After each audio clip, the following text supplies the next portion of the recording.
What's up, everybody? Welcome back to another episode of Digital Banter. Today, we are talking about data, specifically HubSpot data, and how much it can absolutely screw up your marketing and advertising, especially in the B2B world. Joining us today, we have Alexis Garrison, owner and founder of AG Digital Group. Alexis, how's it going? Hey, how are you guys? All right, you ready to talk about some horror stories about HubSpot and how it can absolutely mess up everybody else's strategies and execution? I am. Are you ready to know the truth about what happens with your data when that is the case? I think I already know what the truth is, but sure. I'm just excited to actually swap horror stories. This podcast might not actually ever get to the resolution section, but maybe we will. But I want to start today's podcast the way that we're going to be starting every podcast moving forward, to learn a little bit more about you, Alexis. So the question that I like to start with is, what did you want to be when you grew up, and how did you end up in B2B marketing? Yeah, I definitely did not want to be a B2B marketer. That is for sure. I probably didn't even know what B2B marketing was when I was little. My dream was to be a sports broadcaster, actually.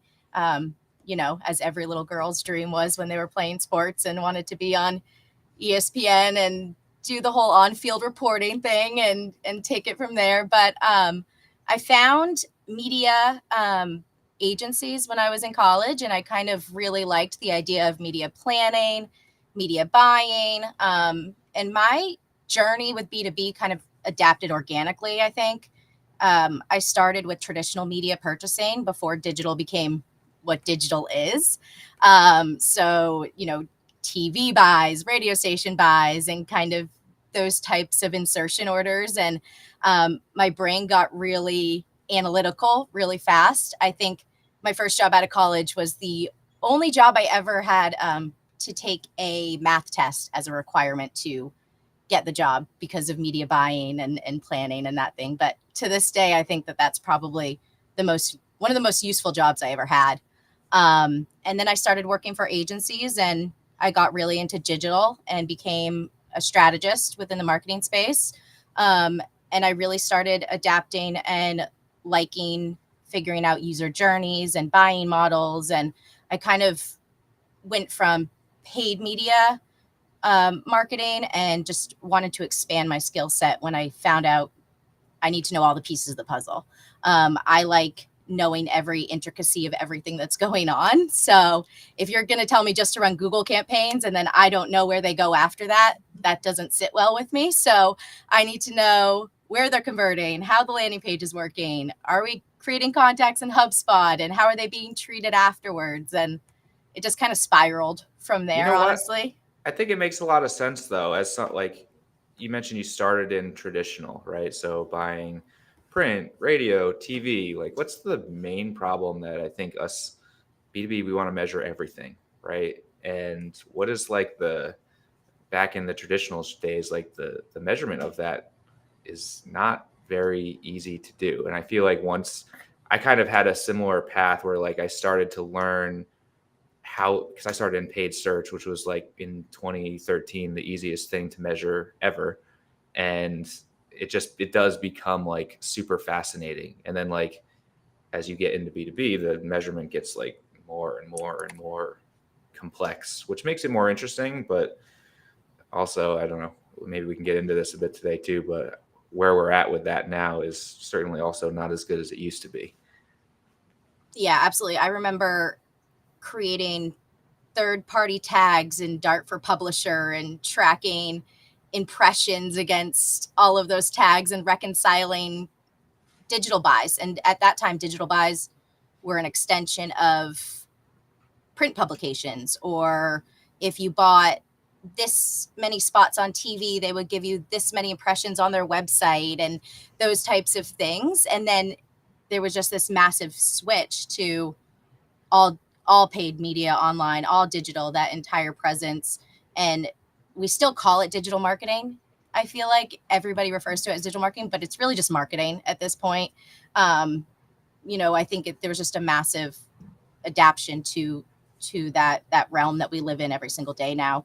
I can't even tell you the last time I had a client ask me to buy a print ad for them. So, but it did, that analytical like mindset and background just really kind of helped drive me, I think, throughout the stages of how my career progressed, and wanting to know and find solutions to why things weren't performing well, or if they were performing well from the visibility side, from a paid standpoint, why is that not translating to business success, and where are we losing that foundation and that gap? Like, is it actually an issue with performance, or is it an issue with how we're managing the data? And that's kind of how it streamed into me deciding to learn HubSpot and marketing operations and revenue operations. And now it's a whole nice little circle of interesting facts. Do you remember the first time you got the keys of the car to like a client's HubSpot account? I do. And I had no idea what I was doing. Actually was at an agency, James had, like, we're connected as well. So I remember working on this client, and they were a SaaS tech client, and they had probably the best HubSpot instance to this day that I have ever seen in terms of management. This marketing head of marketing was so particular in how his data was, because he was responsible for it. And a lot of times we don't get to work with, from the agency side, we don't get to work with really, really knowledgeable and invested heads of marketing, because they're hiring an agency to do that, right? So this was fantastic. I mean, yes, it was a lot of work because we had to be very particular, but that actually taught me so much about HubSpot and what like a good HubSpot instance should be, essentially.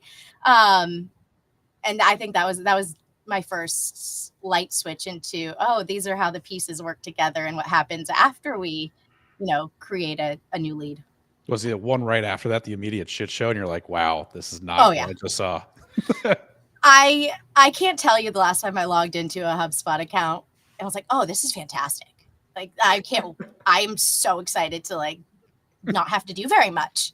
Normally I log in and I'm like, what is going on? And I need to spend like 5 hours putting my brain around how to fix this. So it's very rare that you find an instance that is utilized correctly, honestly. All right. What's the worst you've seen? That's what everybody wants to know. This is the benchmark. So like some people are going to feel good. They're going to be like, oh, wow, maybe mine's not that bad because I didn't leave 100,000 leads just sitting there doing nothing. It really,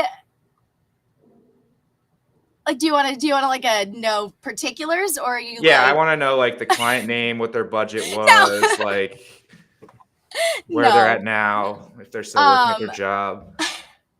I think one of the worst instances I have ever seen was it had 40,000 data mined contacts uploaded into the system from like 6 years prior that were all unengaged contacts. So they're paying for this instance that they have no idea what's going on in any of it.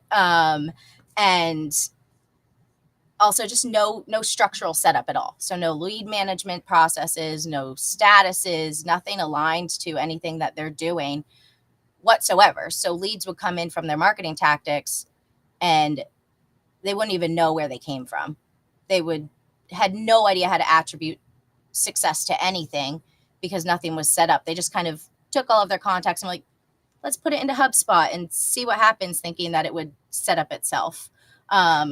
And then 5 years later, things just kept piling up. And when you get to that situation, it takes longer to cleanse your data and clean your instance than it would just to honestly delete it and start over. There have been times that I told a client, I think you should just delete everything that's in here and start from scratch. I could definitely see that. Like, it's easier. Unfortunately, the problem that you see is usually more in large enterprise companies because they're the one, like, I feel like this is something that we witness all the time. Like startup people, shout out, like they mostly have their shit together because you have a marketing leader who's actively involved like in the tactics of it. And like they feel a much larger responsibility for like every stage of the process, which has its own pros and cons, but like usually things are like more well kept together versus like a CMO who's removed and they only answer to the board, and then they have a marketing ops layer of a team of 20 people, then a demand gen of 20 people, and then a product of 20 people. Like that's right. And then sales of 100 people. Like that's Yeah. where it seems to be always just never a good situation. Yeah, I notice lately I've been working on a lot of kind of mid-level companies, not necessarily startups, not as large as big, huge global enterprise. But a lot of the times I find a big issue between just the sales team understanding how HubSpot operates, and that kind of lack of training and knowledge in, oh, this is how our HubSpot is set up. This is how it works. And this is what is asked and needed of me in order to move contacts forward or keep the instance clean or let marketing know, okay, this lead that you gave me is fantastic or this one is really bad. So I think a lot of things can actually be resolved in investing in training, and knowledge, within how HubSpot operates. We were talking about disasters. I think one of the biggest things that I see is the misuse of HubSpot. I think that's probably a better case of a disaster than anything, is treating HubSpot like it is a sales outreach platform, because that's not its intention and it's not what it's designed to do, right? Like it may be a little controversial to say that, but using it as a like outreach platform is fundamentally goes against what HubSpot was designed to do, right? It was built for inbound leads, nurturing warm leads, and managing relationships with customers or opportunities. It's not really supposed to be a database for cold outreach and cold sales sequences and things like that. And don't get me wrong, I know HubSpot has this like sales workspace area now. So it can be a little misaligning and a little confusing why they would offer that tool if that's not the case. But that's for warm inbound, right? Especially when, still in their policies and things like that, it clearly outlines that cold outreach is, against their HubSpot's essential policies. And so we see a lot of that. And I see a lot of thousands and thousands and thousands of cold contacts in the system. And from a marketing perspective, it's like, would you rather have a database of 5,000 engaged contacts with a 15% conversion rate, or would you rather have a database of 50,000 cold contacts with a 0.1% conversion rate, right? Yeah. So to your point, it kills measurement, right? Like, yeah. I mean, you're on the paid media side too. Like one thing that I've seen, you mentioned dumping cold contacts in. That's like something that call it a common mistake that maybe people can take away and fix and not do anymore. But like all of the B2B marketing programs, everybody's moving away from like lead gen to demand gen. And part of like what you want to look at is those conversion rates from MQL to SQL to pipeline acceleration metrics. And when you dump 40,000 leads that you got from ZoomInfo, or even 1,000 leads that you got from a conference, like those aren't leads that are going, like that's going to hurt your overall. So if you're measuring like customer acquisition costs, like all of those, it's just going to skew everything down to pipeline and revenue conversion metrics down the board. Like all those things that you're trying to improve are all going to be skewed at that point. Yeah. Yeah. And I even see people uploading lists and marking them immediately as an SQL. They'll say, well, we got this list from a trade show, so they must be qualified, right? They're within all the ICPs that we needed, and that's why we attended the conference or the show. And then reps are just, oh, I have an SQL, let's start reaching out. But that's not going to show good data for you either from, a management perspective. You have 2,000 SQLs that you haven't been able to push forward into an opportunity. So what are you doing wrong Mr. Sales Rep, or are these actually qualified leads or not? And a big thing that I always fight with is, well, then how do you manage that? Like, what do you do with those lists that you get? What do you do with these event attendees or these sales intel lists that are supposed to be right within our target criteria? And I utilize those on the paid media side, right? So how can I leverage these lists within my targeting capabilities? You could upload to LinkedIn. You could try and, convert people on that list because they are within your key demos, and see if you can push them into engagement that way. But there are other tactics that you can use. And there's also, designated sales platforms for things like that. So just a different kind of business adaptation, I guess, in order to actually see qualification and qualified leads within your CRM. Yeah, I mean, I think you're both touching on this, is the fact of like, how are you using it, right? Is it a CRM or is it a marketing automation and reporting tool? Because that at its core is the fundamental difference.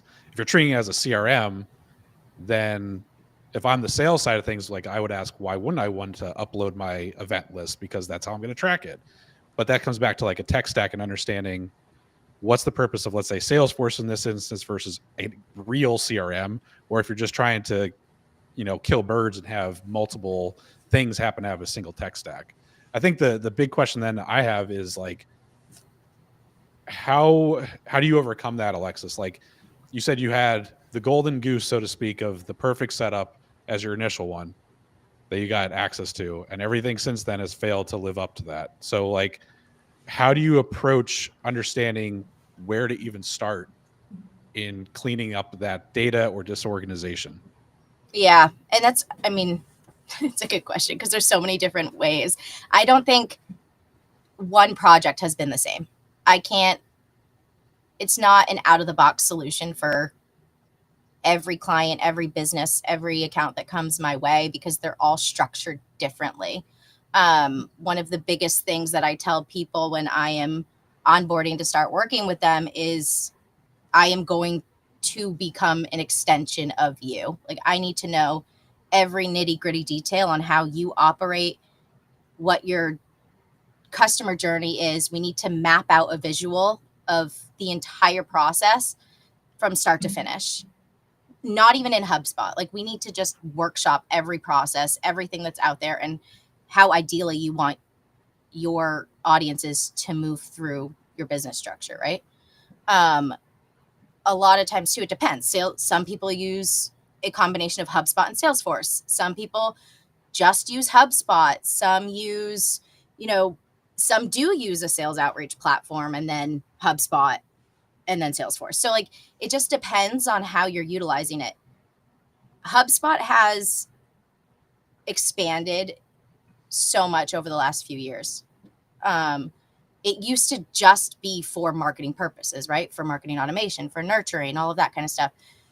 And that's why a lot of companies utilize Salesforce, especially larger companies. Enterprise companies, big, huge companies use both still. And rightfully so. They have massive teams and they need to segment businesses. But HubSpot's capabilities now have invoicing and deals and quotes, and they have everything that you can possibly do from an inbound lead perspective all the way through sales. So it depends. If you want to use HubSpot start to finish, you can.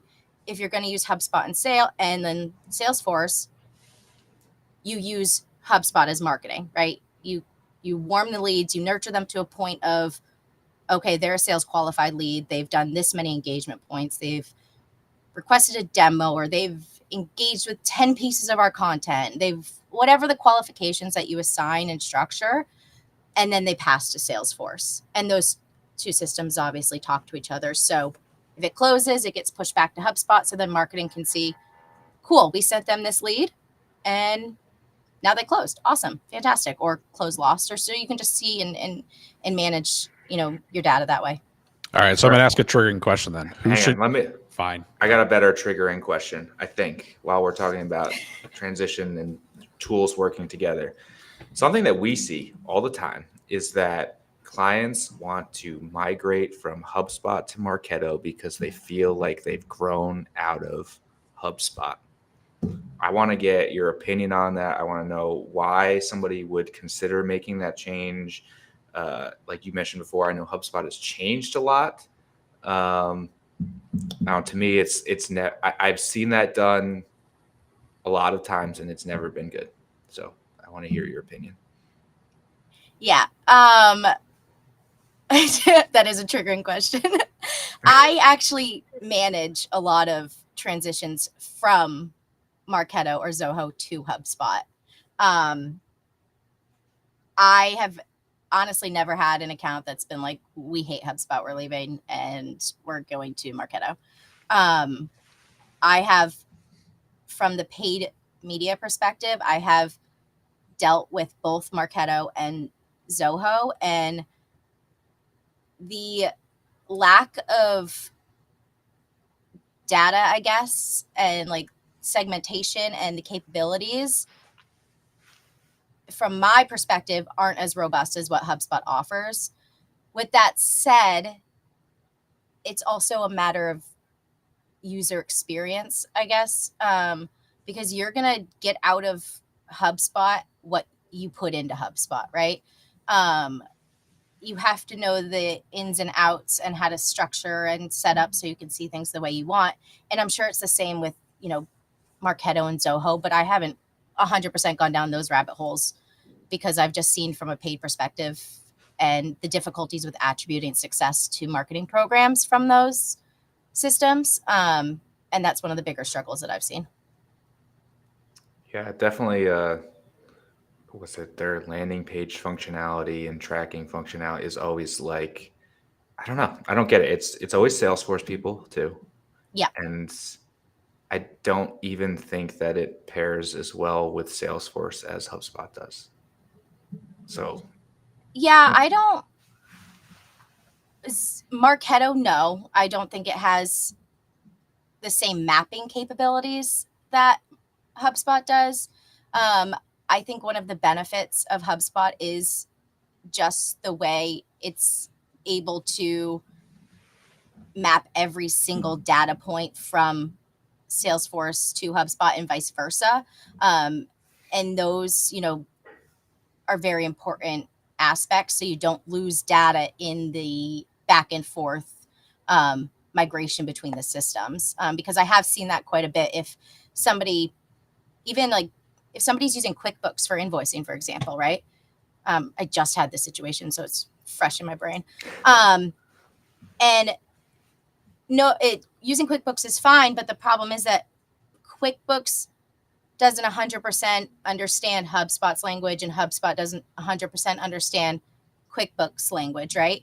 So you have to figure out a way to map the data so it perfectly aligns back with that deal that you created or that opportunity created, so that when an invoice is paid, it gets automatically marked as like paid or closed won or whatever you're doing within the system. Yeah. So, and those are sometimes require like custom integrations and things like that. So when you have systems that speak really well to each other and work really well with each other, like HubSpot and Salesforce do, I'm a full advocate of using the easiest implementation and easiest approach possible versus going down any like custom approaches.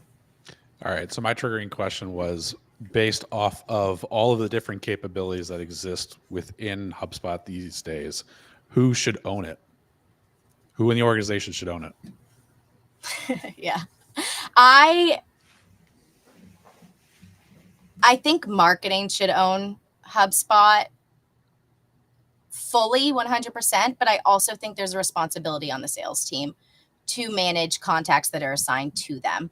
I think there's the upfront where marketing is generating these leads, nurturing these leads, getting to them a point where, okay, Mr. Contact, you're now a sales qualified lead. I'm going to assign you to our sales rep, right? And then sales rep responsible for like SQL to closed won.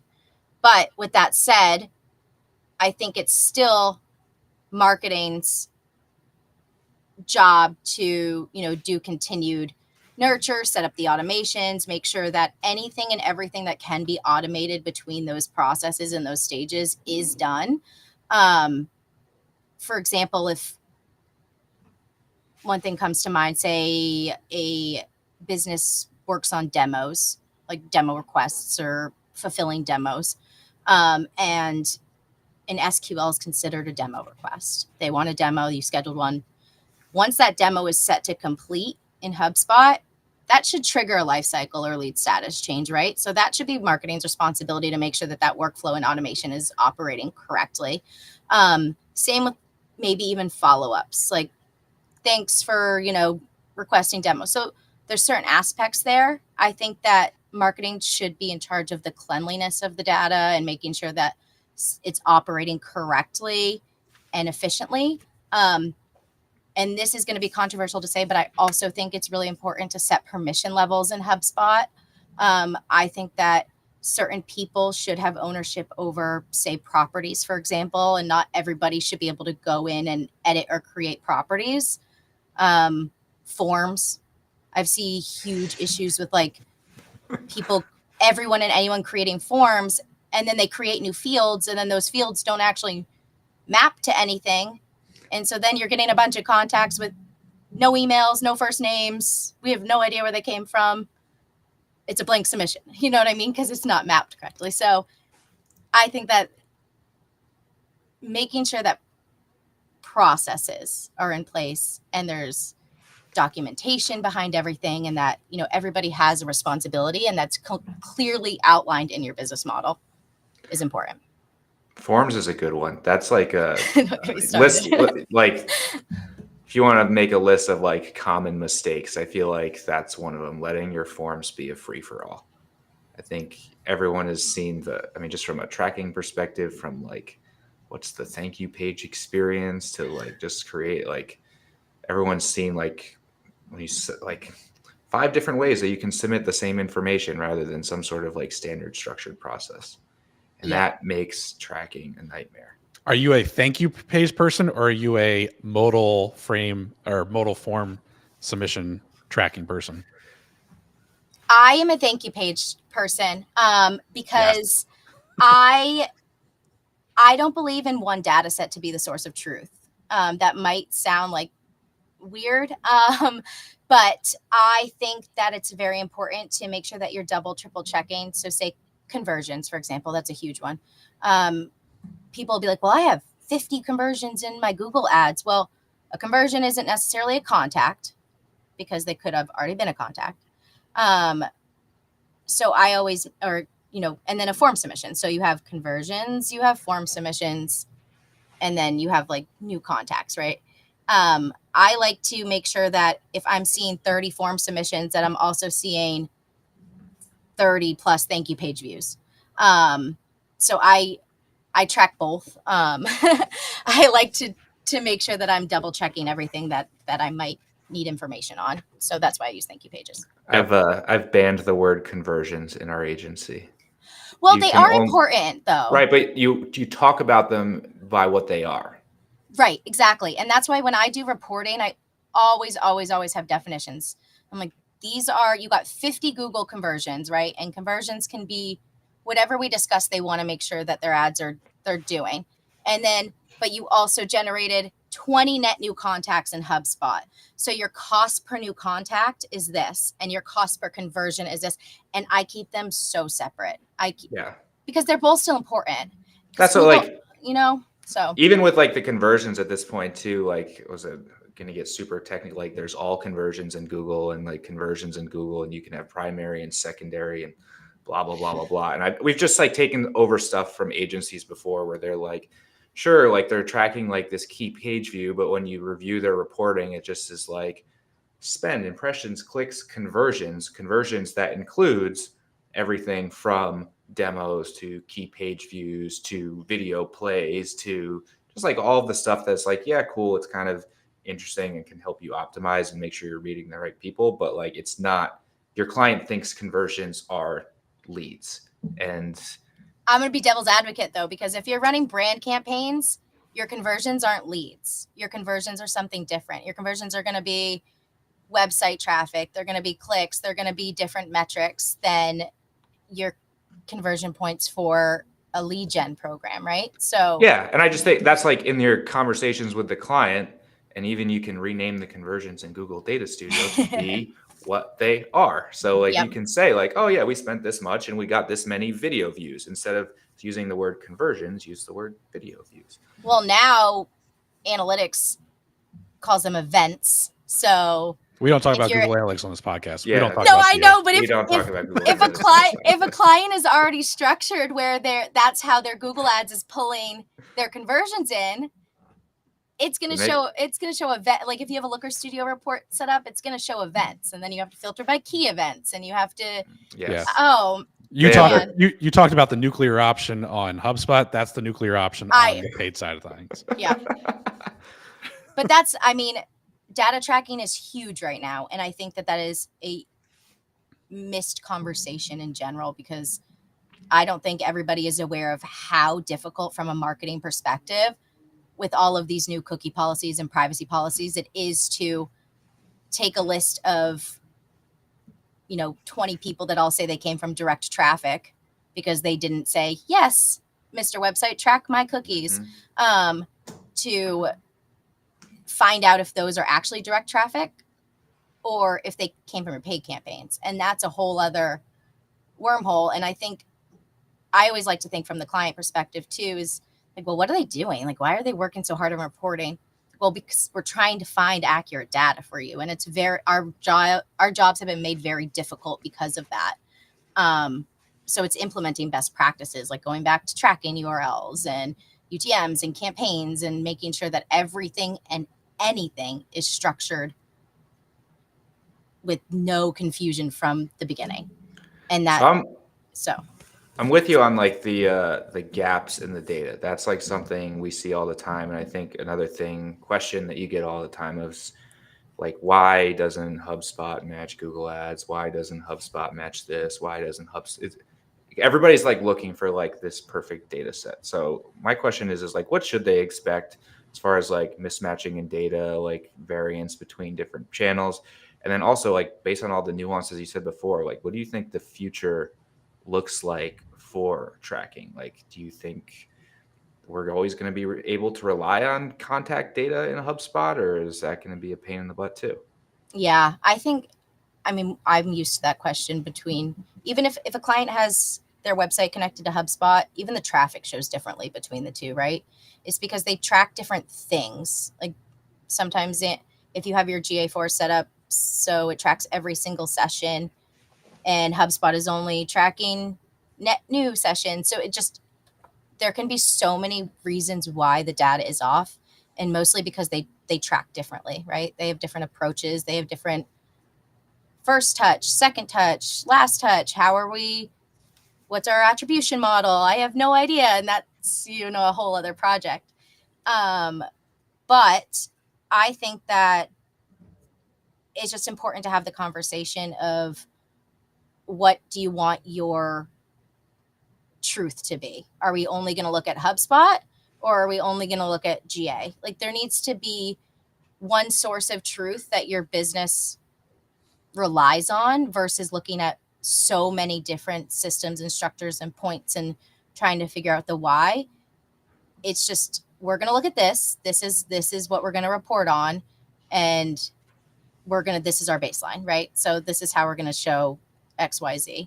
I think right now with the way that all of these new regulations have been put into place is we're kind of almost in the future of data tracking, because it's a pain in the butt. And another reason why thank you pages are so great, because that also helps with conversions and easy tracking. And if you're not using those, it becomes even a larger project. But like I said, I think it's just implementing all of the best practices that we used years ago when we had to manually track a lot of stuff. Then we had this really nice marketing is so easy because everything automatically tracks everything for us. And then it went back to, oh no, we're getting rid of cookies, so now we can't track everybody, and you have to figure out how to do that. So it's going back to those best practices, like tracking URLs, thank you pages, all of these different things that we maybe just kind of like got lax with, and implementing those best practices again. I think that's what I've run into a lot. The only problem is if you can't rely on contacts, I don't know, at that point, you'd have to rely on GA and your UTMs and do that whole process. But I 100%, anytime I'm running marketing programs, I set up a campaign in HubSpot.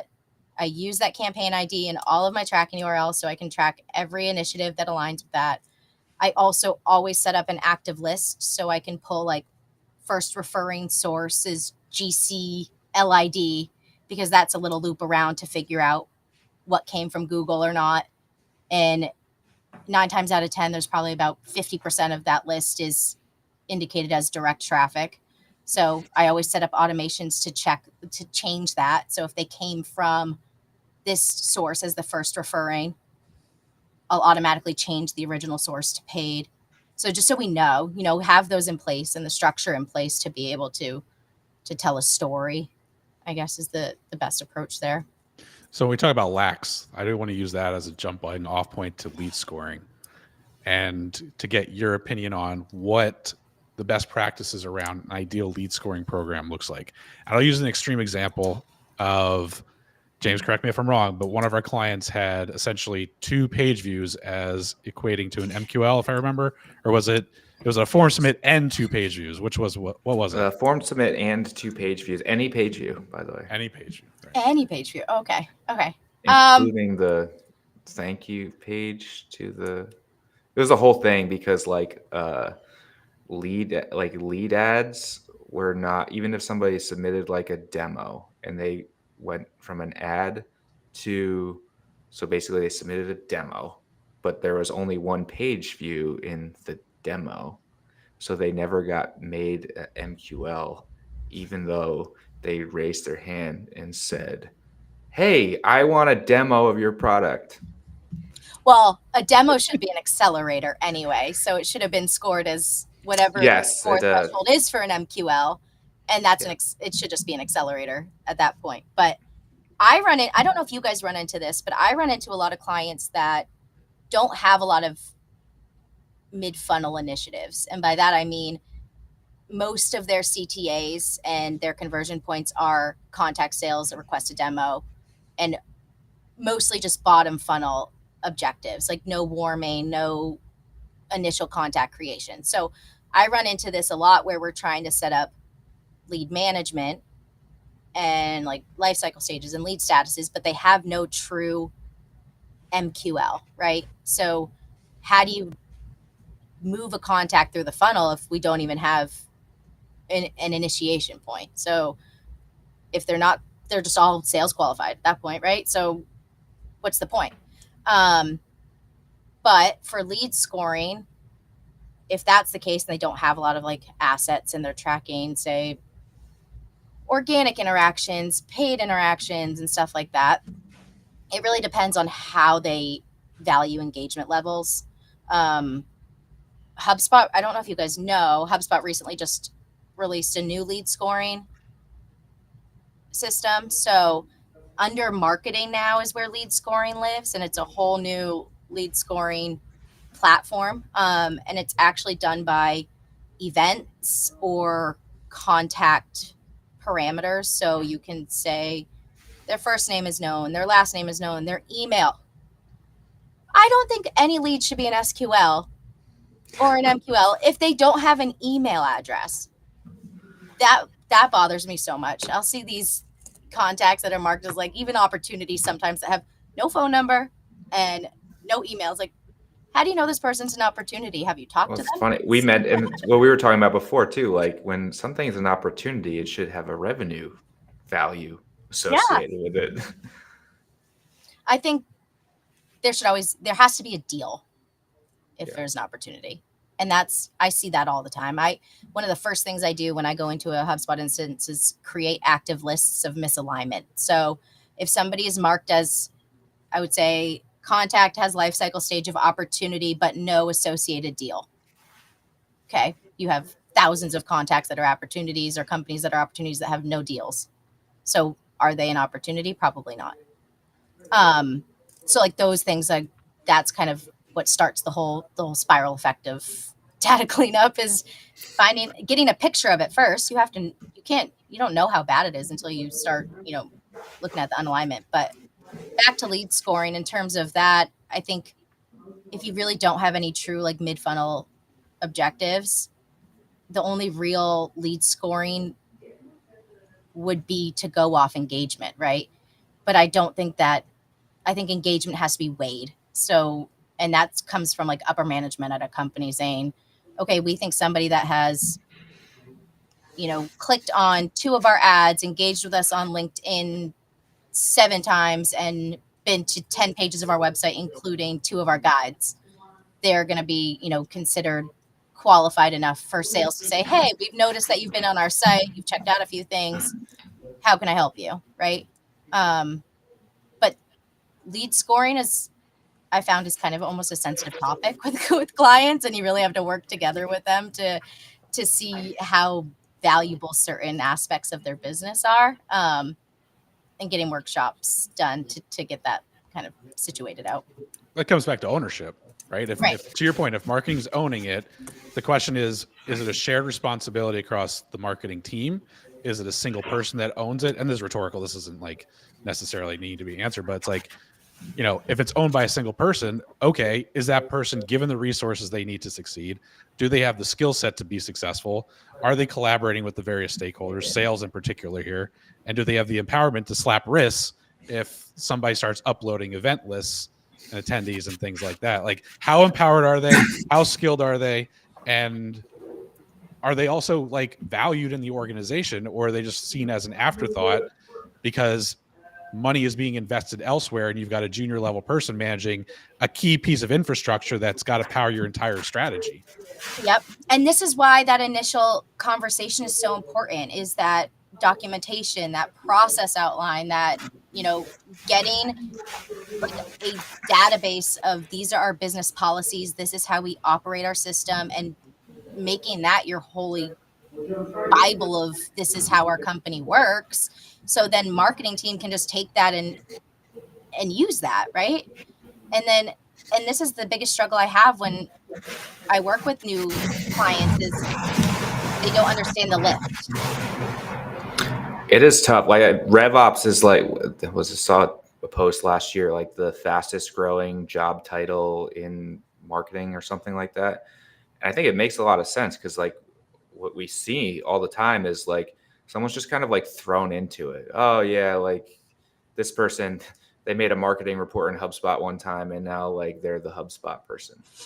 And I think that's like, it's just like a huge flaw because it's a completely, even on the paid media side, like it's a completely different skill set to be able to set up reporting in HubSpot than it is a data studio dashboard with LinkedIn and Google Ads metrics. Like it's just way different.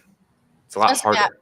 I was talking to somebody about RevOps the other day, actually, about the growth in that position, and that position truly understands marketing strategy and what the sales team needs, and is kind of that in-between person of how to really expand business operations and how to leverage, both departments to work together, but make them cohesive at the same time, right?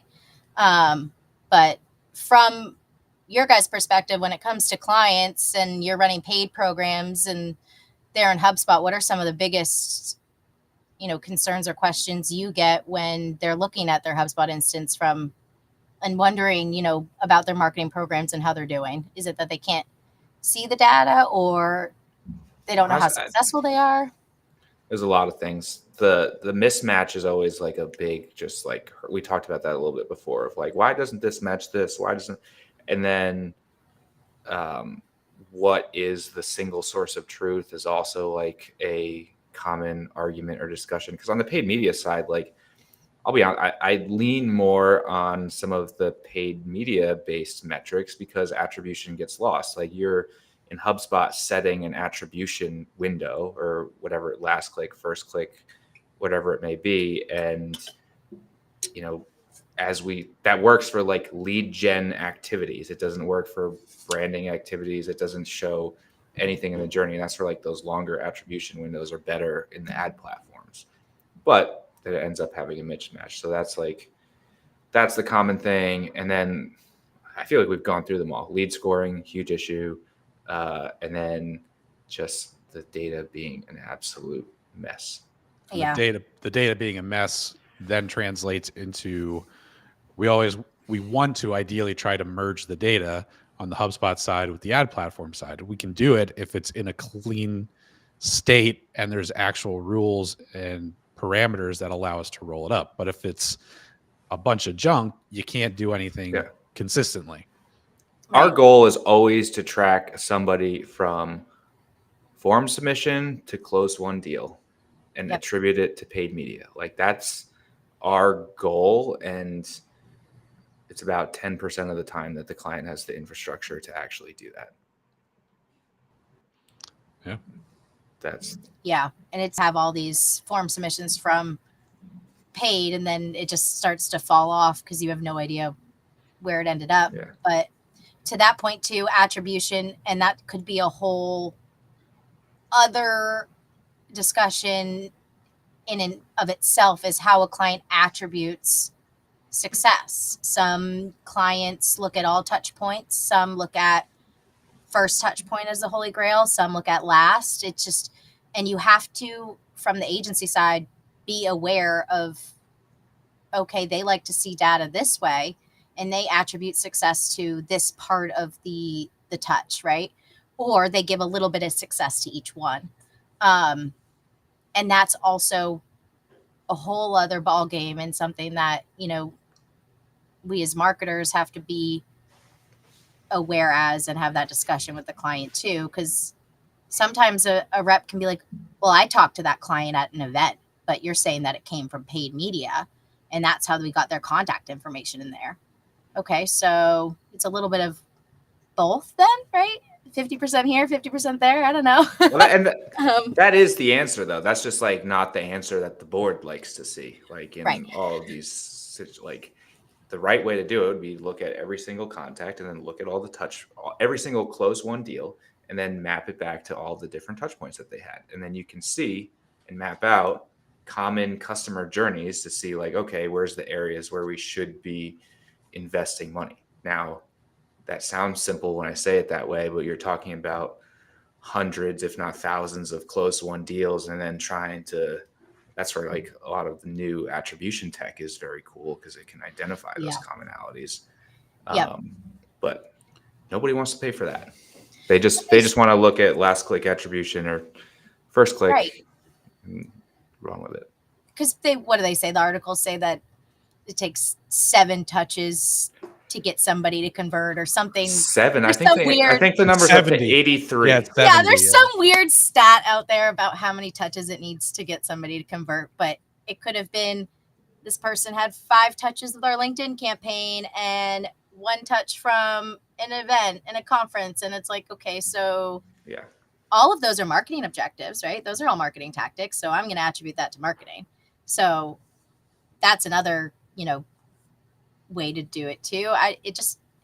So much of this depends on business's structure. And that's why I think it's very important when you are an outside source and you're coming in and working with a client to become a member of their company, right? And just fully adapt to what their needs are, their goals are. And it's so different between everybody. And there's not a perfect solution or answer for anyone, which kind of crappy to say, because I know we all want just to, what's the answer? How do we fix it? But it really depends is the answer. I wish I could give this person credit, but I saw something on LinkedIn like a couple of days ago, and they asked the question of like something about like how much of revenue should be attributed to marketing. And this person, they were like, all of it. And I think that's true at the end, like, and I think that's like the piece that like people miss. It's like, well, somebody heard of you before they reached out to sales. Cold outreach is marketing. Like, and there's like all of those components to it. I just thought it was like, it made a lot of sense. Like the better your marketing is, the more revenue you're going to make. Like you could say that about a lawn care business. You could say that about a B2B SaaS company. Like that's where revenue and business comes from. Right. I mean, unless a rep brings a client directly to you and it's like, oh, they're converting, we closed a deal. Like, and they never touched anything to do with Yeah, but where did that come from? marketing. How'd they meet them? Did they meet them at an event? That's marketing. Did they True. meet them? Did they, and this is where like part of the argument would be that like SDRs are marketing, like that's just an email marketing program. That's what that is. Yeah. So I was thinking about this earlier, actually, about how even with HubSpot stuff is to understand even HubSpot or to get, marketing operations, revenue operations, you have to be a strategist. You have to be a marketing strategist and understand marketing in its entirety. You have to know technical implementations as well. So you're already a marketer. Now you're understanding the technical aspects. You understand the website and the user journey. And you also understand your entire business process. I think marketing is one of the only teams that has to fully understand the entire business model, the sales process, the business process, and come up with your marketing strategy, implement that strategy, manage the website, manage your organic and your SEO. Like they touch everything at any time. Alexis, did you study marketing in college by any chance? Yeah. Yeah. So everybody knows what the 4 Ps are. Yeah. Pricing. Like everyone thinks of promotion, but there's pricing, distribution, product. it's placement, actually, not distribution. But Yes, but it's place. But place. Yeah. remember, whatever. distribution is a D, not a P. I'm just being.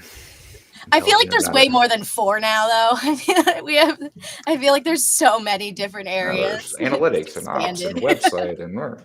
Back in my day, they were all 4 Ps. Anyway, so as we kind of come to a close, Alexis, I think it's a twofold question, but for people that have tuned in today, if we think about like having HubSpot in a solid place for them to operate their business, but through the lens of, let's say, like a maturity model, like what would that look like? Like somebody listening today is like, oh, I got lead scoring down pat, like it's nailed. Does that put them like middle of the roadmap? What would that look like for somebody that's got a huge shit show versus somebody that's like in a really solid place and they can make actionable decisions? I think baseline, basic, okay, you kind of know what you're doing. HubSpot instance would be you have life cycle stages, fully robust. You know what your stages are. Everybody in your business knows what your stages are. You have statuses that define where they are within that life cycle stage. And you have the lead scoring that pushes them or flows them. Some people don't like the word pushes, but flows them from initial contact to sales outreach. I don't think you need lead scoring through the entire process. I think just from initial contact creation until you hand it off to sales, that area of lead scoring is super important, especially if you don't have any mid-funnel initiatives that are currently live that are like generating those warmer leads, right? That to me would be like baseline, as well as form follow-ups. I think there always needs to be like some kind of automatic engagement, because I've seen so many times where a form doesn't go anywhere. So why is somebody's filling this out and there's no process to follow up or get in touch or something like that? And that to me is baseline. Then you just get into more robust build outs like marketing nurtures, sales sequences, re-engagement programs. Like then you just start to build it out, but you need those foundations or you're never going to have insights to your business conversion rates at all. You're not going to know anything about how you're doing in terms of the overall business plan, right? So what are 3 things that somebody that listened today can go do right this second to up their game when it comes to their CRM or marketing automation, whatever they're using HubSpot for? The first thing I would do is check how clean your data is and to see your data hygiene. So I would pull active lists and say, okay, we have this many contacts that are in this life cycle stage, but have no contact owner, or they are, this life cycle stage and they have no deal, for example, or whatever we want to do. So see where your data's at. How is there misconnection between your lead status and life cycle stages, or, get a sense of how accurate your information is first and foremost. And that to me is priority one. And then check on your properties. There are so many times I get into an instance and somebody has like hundreds and hundreds of properties that are unused, and just clean them up. Same with workflows. So a lot of times workflows will have warnings and clean up instances. So like things like that is baseline. I think that is the first thing anybody needs to do is clean up their instance and see where they're at. And that's to get a reality check of what you need to do next. Cool. All right. Well, Alexis, thank you so much for joining us today. How can people learn more about AG Digital Group and reach out to you? Yeah. So you can email me, or LinkedIn probably is the best. I would just go to AG Digital Group LinkedIn page, or Alexis Garrison, just right on LinkedIn. And you can message me there. Awesome. Well, thank you so much for joining us today. Until next time, guys, we'll see you on the next episode of Digital Banter. Catch you later.